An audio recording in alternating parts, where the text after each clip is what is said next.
क्या नाम है सर आपका? मेरा नाम हेमंत कुमार दंदे। मैं वरिष्ठ विधि अधिकारी जिला कलेक्ट्रेट कार्यालय बाड़मेर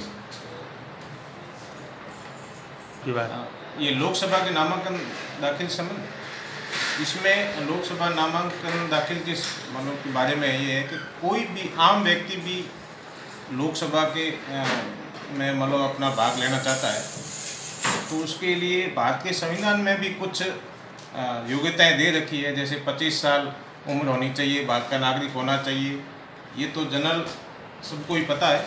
लेकिन जनप्रतिनिधि अधिनियम 1951 में भी कुछ अपेक्षा है, उस अपेक्षा के अनुरूप ही मतलब आवेदन करना चाहिए।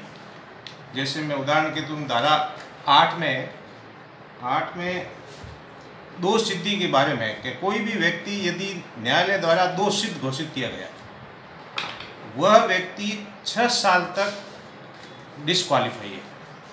इसमें भी 2 टाइप की है दोष सिद्धि। एक सब आर्थिक दंड से होता है दोष सिद्धि, उसके लिए तो दोष सिद्धि की तारीख से ही शुरू हो जाती है और 6 साल तक वो डिस्क्वालीफाई। और कारावास से संबंधित है तो कारावास जो अवधि होती है उसके बाद में 6 साल शुरू होगी और वो 6 साल तक डिबार्ड रहेगा। और उसके सिवाय जनप्रतिनिधि अधिनियम 1951 की धारा 8 में भी है भ्रष्टाचार से संबंधित। ऐसे कोई व्यक्ति जो गवर्नमेंट राजस्थान चाहे सेंट्रल गवर्नमेंट से जुड़ा हुआ है और वो व्यक्ति इसमें भाग लेना चाहता है तो भ्रष्टाचार के बारे में यदि दोष सिद्धि है तो जब तक वह भी या तो अपील कोर्ट में यदि उस दोष सिद्धि को उलट नहीं देता है तो या फिर 6 साल तक वो भी डिस्क्वालीफाई रहेगा।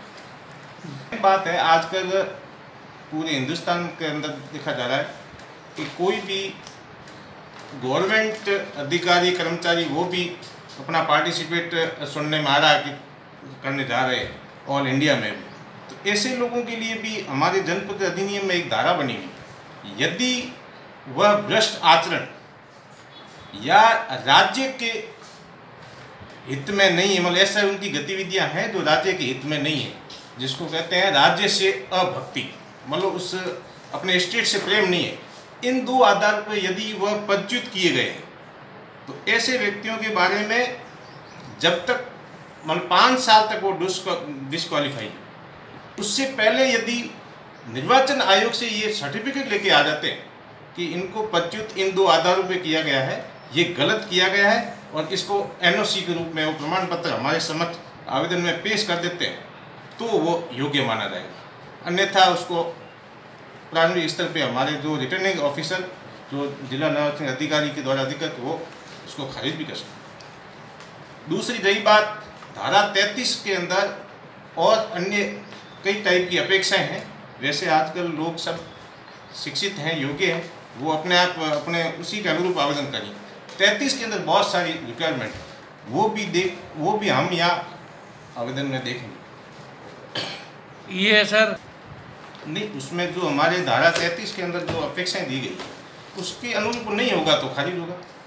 हाँ, अब आप तो व्यक्तिगत मान लो जैसे कोई ऐसा व्यक्ति आ जाता है तो उसके बारे में निर्वाचन आयोग से प्रमाण पत्र लाना जरूरी है कि भाई ये गलत रूप से उनके खिलाफ आरोप है। जब तक वो प्रमाण पत्र नहीं होगा तो हमारे नियमों में हमारी कमेटी बनी है उसके अनुसार निर्णय लेंगे।